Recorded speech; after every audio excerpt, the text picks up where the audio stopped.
Hey everyone, and welcome to Almost Cancelled. I'm Peter, that is Connor, and we are going to talk about Jack Ryan, Season 1, Episode 6. It's called Sources and Methods. So, full spoilers for the episode, as always. I want to start this one with what is unintentionally the funniest scene of this entire show, and almost justified the entire Victor subplot with how much I laughed at this one scene.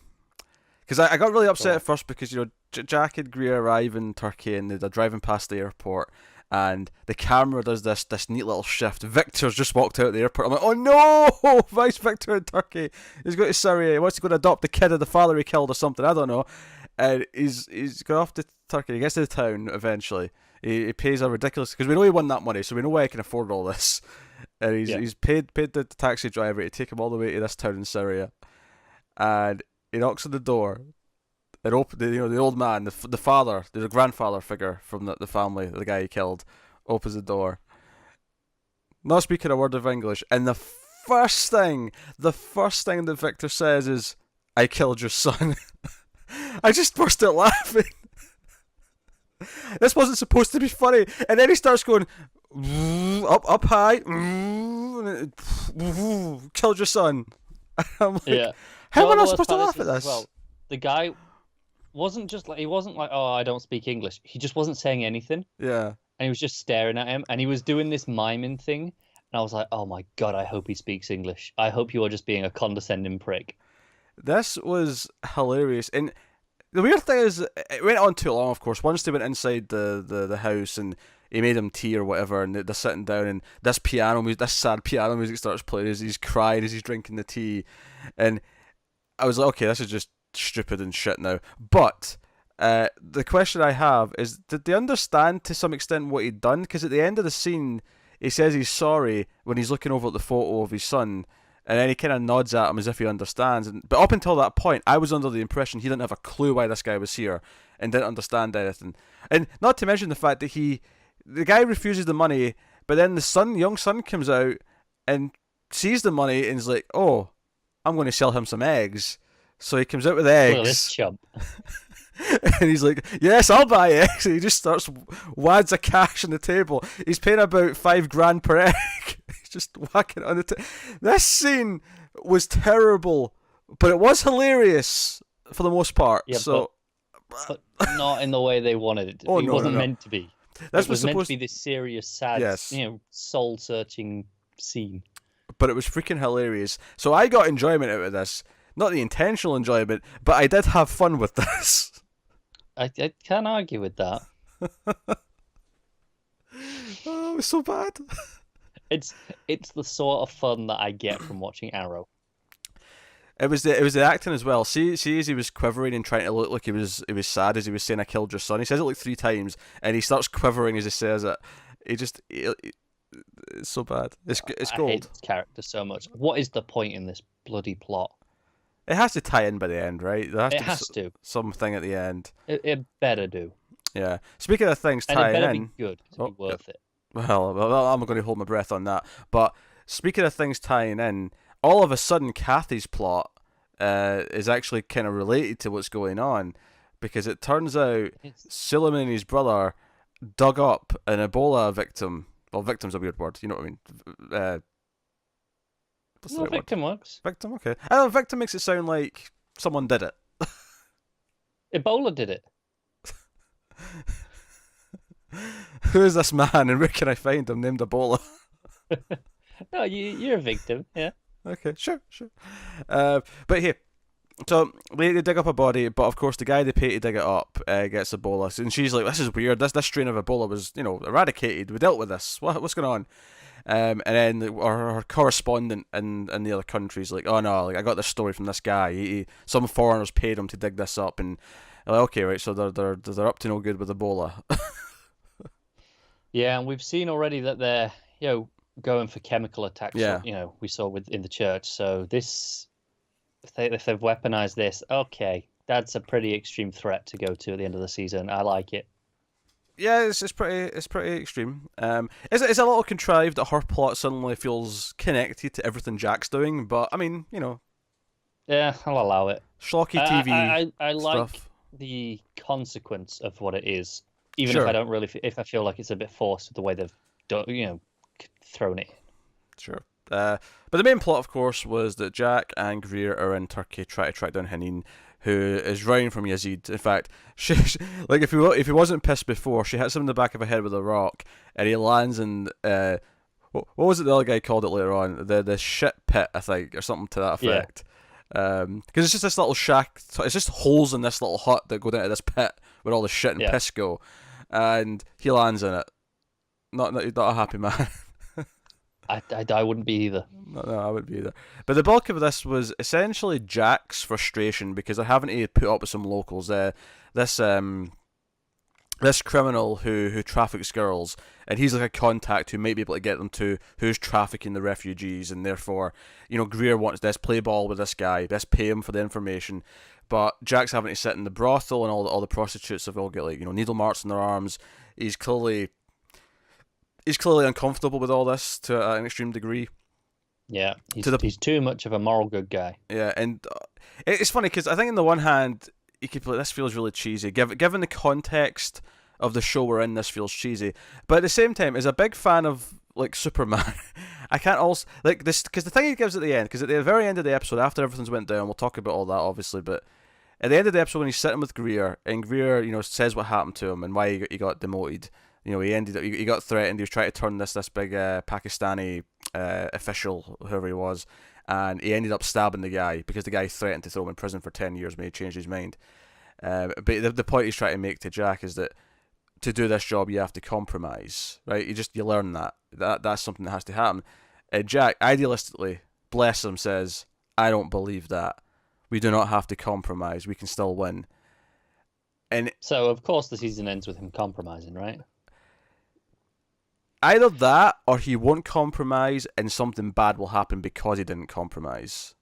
Yeah, I think my least favorite outcome, which is probably the most TV outcome, Hmm. is that he doesn't compromise and he saves the day because of it. And it was like, oh, he was right all along to stick to his morals. Again, if this was Superman, I'd be rooting for that outcome. I agree, but it's all tone dependent in this show where it's supposed to be, realistic and to some degree gritty of, what it is. I think I like the okay, no, he has to bend a bit more. I think this is where the thin quality of the show in terms of its we've been calling it a sort of thin like action It's TV a show. popcorn show. Yeah, it's a popcorn show. I think this is where that starts to betray what it's trying to do. And what I mean by that is that I don't think like I don't think it has the weight. I don't think it has something it's trying to say. Is I guess what I'm saying. Jack's going through this because it's the thing that they can have Jack go through, not because they're actually trying to make some point. So I'm worried that no matter what happens, it's just going to feel like no, it's just here because Jack needs a story, rather than we've actually got a point to make. Will that point be no, we shouldn't compromise, and that's the moral of the story of this season one, or you have to compromise and accept that there's levels of Yeah, you I know. think either is a potentially good story. I think with the way the show's been going, I think the second option is more interesting to me for this show. I think it would add a lot more for season two. Given that we're continuing past this, it would make more sense to have him fail and then Yeah. learn from that, and maybe at the end of like season 3 is when he finally says, you know what, no, I'm not compromising here, and have it work. Yeah, I can see like okay, he gets Suleiman. Let's say he doesn't compromise. He does get Suleiman, but the Ebola bomb goes off. The Ebola bomb. You got a better name for it? I don't know if I don't know if they're literally going to have a bomb that releases Ebola, but I could be wrong. I don't know, but I kind of hope it does. I feel like you administer that in a more subtle way, but I mean, who's to say? Who's to say? I'm not going I to. mean, normally I would agree with that, but I think if you're trying to be you're a terrorist, right? You want to spread a message and fear. You've got to be showy. That's kind of the point, right? Well, we can't forget the showmanship. Yeah, of course. Well, I So know, but that's a vital part of what they do. You got to scare you. That's the point. no, I get the point. I've just said. Have you ever heard of such a device? Well, I mean, how hard can it be? I mean, think about Coming it. from You have you. the. I'm just saying, you can have the gas bombs. I'm sure Ebola is airborne. Pretty sure. There you go. Problem Think so, yeah. solved. Yeah. Anyway, what would debate? Yeah. So I feel like I appreciate what they're doing here with Jack, and the idea that he doesn't want to compromise. He wants to remain morally good. And it's kind of thing because the guy says, "Oh, you see yourself as a good guy, me as the bad guy," but this is all kind of dependent on where we grew up. If I was born where you were born, maybe I'd be the good guy. This is now it's funny because obviously we're looking at this character and like, well, you do kind of run a brothel that has sex slaves in it. Like it's hard Yeah. to sympathize with your point when you're at the extreme end of the bad. It is. But alternatively, they only succeed in getting Hanine because of him. Yeah, he does get in the way because this is the thing. There's a point in the episode where they get to this like gate and they have to get through, and he goes to talk to these two guys, and I was like, are we really going to trust him to go and talk to these two guys, especially when we see him cocking his gun before he goes off, And then you just immediately hear gunshots. yeah, and then you're like surprised, like they're surprised. What happened?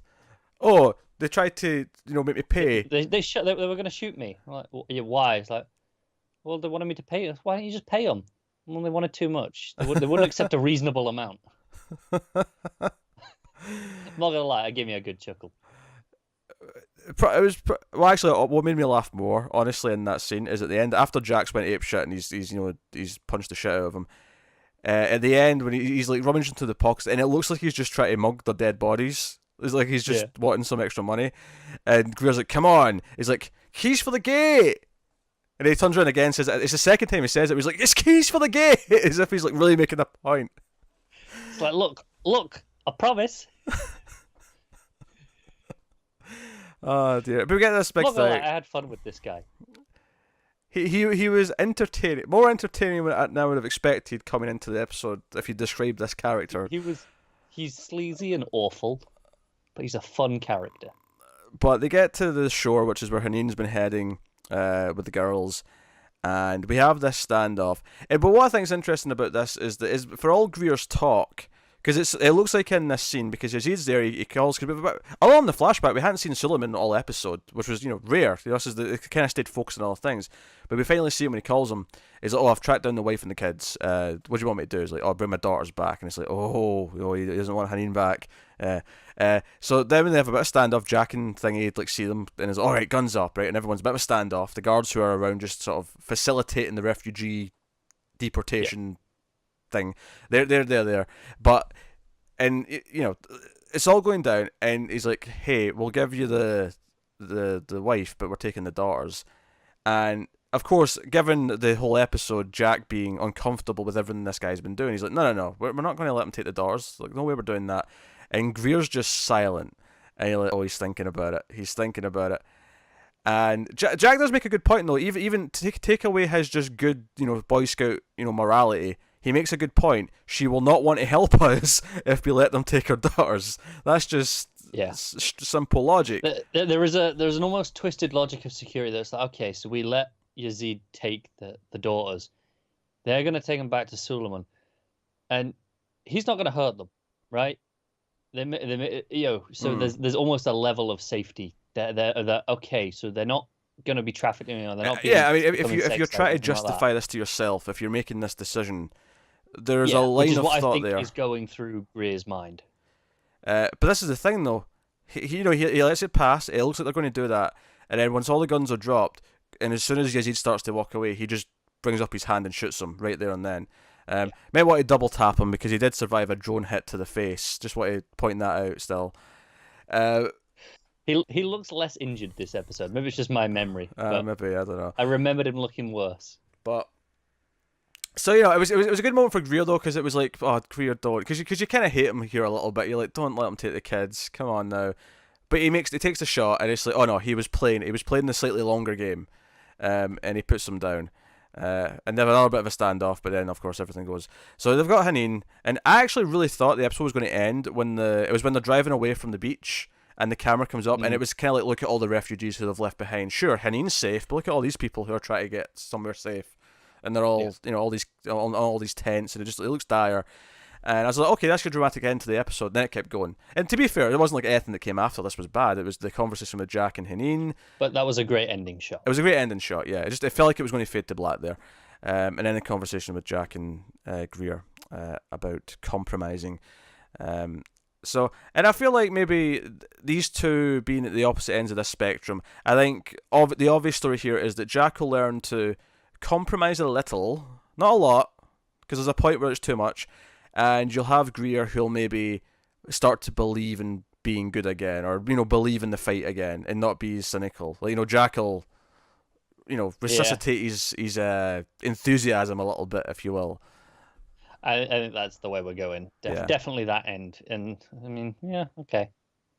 He finds himself again, finds something to live for, something to fight for. It's as typical as you get, but it works. Yeah, it works. It's fine. Yeah. It'll all be down just to the execution and whether or not we buy it. Sure, yeah. The two of them are really good actors, though. They have good chemistry. So far, whenever it's them two debating something, I'm typically into it. Yeah, I've had very little to complain about the two of them and their characters, especially when they're together. Like you say, they play off each other very well. So it was an enjoyable enough episode. The Victor stuff notwithstanding, although even that in its own way was entertaining. It's so weird. Yeah. It's like we have this subplot where all of a sudden I'm liking it for the opposite reasons. It's like it's the worst possible reasons to like it. You kind of get a little bit of whiplash when it goes back to like Jack and Greer, and you're like, oh, I actually have to like this bit now. I have to take this scene seriously. Yeah. Yes. So I was laughing so hard. I mean, this should not be in the show. You could cut this entire character, I think. You'd be fine. This is the thing. It's like, okay, what on earth have they got so important for him that we need this much bollocks screen time to justify it? Well, I mean, I think he thinks that paying them off is. I mean, I don't know if it's going to completely absorb his guilt, but it feels like he's going to be on his way back now. Like that's him done. Right, but there's got to be more. There's no point to this subplot otherwise. If they tied Kathy in, which they didn't need to do because she was already connected just in general. Sure. Well, I feel like he's going to get back in his drone chair because he's given like 10, 11 days leave, something like that. He'll get back in his drone chair, and then whatever he does will be helping Jack out somehow. Like Jack and Greer will be somewhere, and he'll almost need to certainly. Yeah, he'll need to make a call or something. I don't know. I think this is the thing, though. Anything it does, is it improved by knowing Victor, or is it just okay? It's a guy shooting a drone. Does it actually matter? And that's what I'm concerned about. Because whenever I can tell you right now, no, it doesn't matter. No, exactly. When this scene happens, I'm going to be it is going to be under more scrutiny than anything else in the show, because I will be going, right, did you in any way need those other awful scenes? I killed your son. He has hands down had all the worst scenes of the show. It's not quite up there with Have You Got Any Vanilla, but I tell you right now, if we didn't have You Got Any Vanilla, I Killed Your Son might be the new outro line for this show. I'm telling you that right now. Yeah, I can see it. Alright, that's episode 6 of Jack Ryan. We'll be back with episode 7 in the next couple of days. You can look forward to that. Let us know what you thought of this one in the comments below. Like and subscribe, all that stuff. Get us on the Twitters at mail_fuzz for channel updates. If you want to support the channel and the show and everything we do here, head over to patreon.com/mailedfuzztv, and you can do that over there for as little as $1 and feel warm and fuzzy inside. But that is us, so thank you once again for watching or listening. We always appreciate it. Keep watching TV, guys. Have you got any vanilla?